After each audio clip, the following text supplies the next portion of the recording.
Ever felt like everywhere you turn, especially when you're thinking about studying or maybe moving abroad, you keep hearing about IELTS? Oh, absolutely. Like, what is this test, really? Yeah. And why does it always seem to be the thing you need?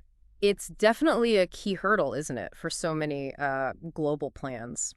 And looking at the material we have for this deep dive, our mission today is really to, well, cut through that confusion, Right. figure out exactly what IELTS is, why it carries so much weight, internationally, and maybe most importantly, who actually needs to take it. Okay, let's unpack that. So IELTS, International English Language Testing System.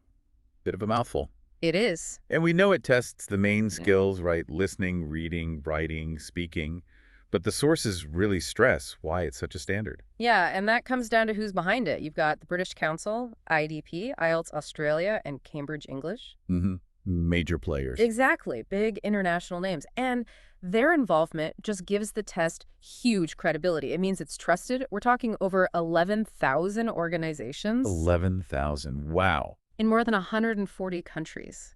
That scale of trust, that's what makes it so, well, powerful. Okay, so it's not just measuring English. It's providing this standard that places all over the world actually rely on. Precisely. And those places cover a huge range. Universities, obviously, checking language skills for admission. Right. Immigration authorities needing proof for visas for residency. And professional bodies, too. Think healthcare, law, engineering. They need to validate competency. A standard score makes it easier for them, no matter where you're from. Exactly. Just simplifies things. Which leads us straight to who needs this. If you're aiming for university or college in an English-speaking country, chances are it's on your list. Very likely, yeah. Or if you want to work in a regulated profession abroad. The sources had that example, Aisha, the nurse. Ah, yes, needing to work in the UK. For her, it wasn't just helpful, it was mandatory. She actually said it literally opened the door for her career there. Literally opened the door. That says a lot. It's less like a school test and more like a required key. It really is. And the sources also point out its role in migration.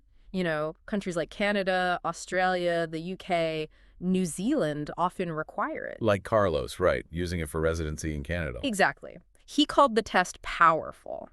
And it is powerful when that score directly unlocks a huge life goal, like permanent residency. Okay, so you figure out you might need it, but then the sources mention there isn't just one IELTS test. Correct. There are two main types, academic and general training. So how do you know which one? Well, the key thing, according to the sources, is your goal. What are you trying to achieve? Makes sense. Academic is really geared towards higher education universities or professional registration.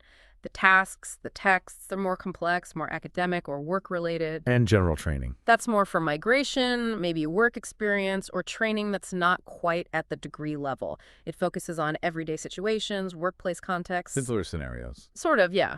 More practical, everyday English. You basically just need to check what the specific place you're applying to actually asks for. So choosing the right type of test is just as vital as getting the score itself. Absolutely crucial. This all seems to tie back to that idea from the sources.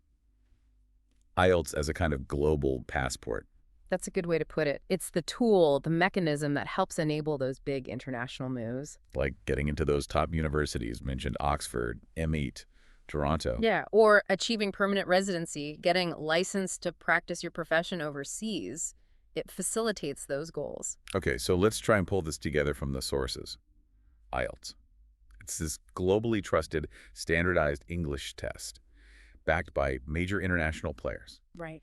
Often mandatory if you want to study, work, or migrate to English-speaking countries. And it comes in two main flavors, academic for uni or professional stuff, general training for migration or other work training. Tailored to the goal. And ultimately, it's the score that acts as that key, unlocking doors, just like for Aisha and Carlos. Exactly. And, the sources also hinted at another choice test takers face. Deciding between taking the test on paper or on a computer, that's a whole other practical angle affecting the actual test day experience. Definitely something maybe for another deep dive. But for today, wrapping this one up, the core message we pulled from the sources seems to be this. First, you really need to know your specific goal. Step one, absolutely. Study, work, move countries, whatever it is. And IELTS, well, it's just the tool, a crucial one designed to help you get there.